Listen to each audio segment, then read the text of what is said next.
بسم اللہ الرحمن الرحیم۔ بنی اسرائیل کے ایک گنہگار کی بخشش۔ سیدنا حضرت موسیٰ علیہ السلام کی قوم میں ایک شخص گنہگار تھا۔ جب مر گیا تو بنی اسرائیل نے اس کی تجہیز و تکفین کو اہمیت نہ دی، یوں ہی چھوڑ دیا۔ اللہ رب العزت نے حضرت موسیٰ علیہ السلام کی طرف وحی بھیجی کہ ہمارا ایک دوست فوت ہو گیا ہے، اس کی تجہیز و تکفین اور نماز جنازہ پڑھا دو۔ حضرت موسیٰ علیہ السلام اس جگہ پہنچے تو دیکھا کہ ایک گنہگار شخص تھا۔ آپ کو حیرت ہوئی، اس شخص کی تجہیز و تکفین کی اور نماز جنازہ پڑھا کر دفنا دیا۔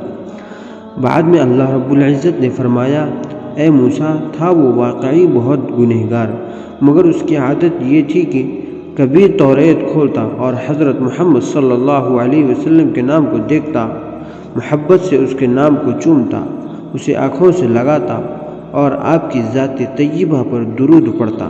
میں نے اس عمل کی وجہ سے اسے قدر و منزلت عطا کی کہ اس کے گناہوں کو معاف کر دیا اور 70 حوریں اس کے نکاح میں دے دی۔